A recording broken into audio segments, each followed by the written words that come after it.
आज हम देखेंगे कि पुदीने में ये सफ़ेद दाग क्यों लग रहे हैं। किनारियों में पुदीने सब तरफ से सफ़ेद हो रहे हैं पत्ते, और बीच बीच में पीले दाग दिखाई दे रहे हैं। सबसे पहले हम मिट्टी का पीएच चेक करेंगे। पुदीने के लिए 6 से 7 के बीच का पीएच 7.5 तक का चाहिए, जो कि ठीक है। ये भिंडी का पौधा है और इसमें हम देखेंगे कहीं एफिड्स तो नहीं लगे हैं। एफिड्स माहू होते हैं। फंगस देखेंगे, किसी तरह की फफूंद तो नहीं लगी है।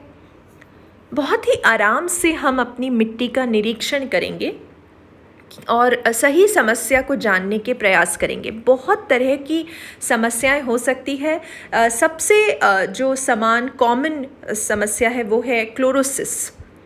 भिंडी का पौधा अपने आप निकल के आ गया है। ये भी वुडी परिवार का ही पौधा है और मुझे लगता है पिछले साल के बीज रह गए होंगे। इसमें भी देखिए सफ़ेद धब्बे दिखाई दे रहे हैं। एक छोटा सा ये दाना मकड़ी का कुटकी जैसा दाना मुझे दिखाई दे रहा है। स्पाइडर माइट्स कहते हैं इनको अंग्रेज़ी में। ये मुझे दिखाई दे रहे हैं छोटे छोटे से स्पाइडर माइट्स पौधे के आसपास मिट्टी में मुझे दिखाई दे रहे हैं। तो क्लोरोसिस एक सबसे पहला जो समस्या है वो हो सकती है। उसके लिए हम मिट्टी देखेंगे कि कैसी है। जमी हुई तो नहीं है, जकड़ी हुई तो नहीं है, जड़ों में किसी तरह के जीव जीवाणु तो नहीं लगे हुए हैं जो उसको खा रहे हैं। ये देखिए मैंने वीड को निकाला और वो बहुत सरलता से निकल गई। मैं इसीलिए वीड्स को रहने देती हूँ। एक तो वो पौधों को बढ़ने में मदद करती है, कॉम्पीट करती है एक तरह से वो। और दूसरा कि मुझे मिट्टी के बारे में बहुत सारी जानकारी वीड्स से मिलती है। तो वीड बहुत सरलता से निकल रही है, इसका मतलब कि मिट्टी हमारी ठीक है। फफूंद भी नहीं दिखाई दे रही है कहीं पे। कहीं कहीं पे ये छोटे छोटे सफ़ेद दाने जो मुझे दिखाई दे रहे हैं, तो ये मुझे एक समस्या लग रही है। और बाकी क्लोरोसिस जिंक, मैग्नीशियम और नाइट्रोजन की कमी से होता है। क्लोरोफिल की कमी को क्लोरोसिस कहते हैं। तो काफ़ी सारी खाद दिखाई दे रही है। वो छोटा एक और दाना यहाँ पे भी दिख रहा है। चलते हैं, चलते हुए छोटे छोटे सफ़ेद दाने में मल्च हटा के देख रही हूँ कहीं नीचे ब्रीडिंग तो नहीं हो रही।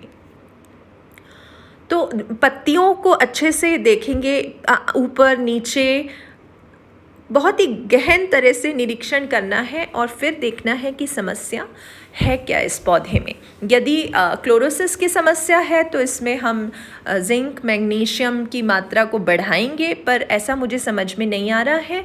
बहुत साफ दिख रहा है कि बहुत सारे स्पाइडर माइट्स हैं। ये मकड़ी के परिवार के हैं और एक मादा स्पाइडर माइट एक हफ्ते में 300 अंडे तक देती है और हफ्तों में बहुत तेज़ी से ये बढ़ते चले जाते हैं। तो अब हम क्या करेंगे? हम इस मिट्टी में नीम खली मिला देंगे जिससे कि इसकी उर्वरक क्षमता बढ़ जाएगी।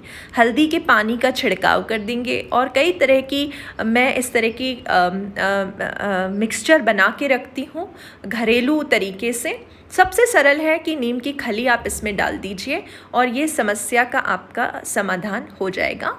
और यदि कोई और आपके सवाल हैं तो आप मुझे लिख सकते हैं, आप मुझसे संपर्क कर सकते हैं।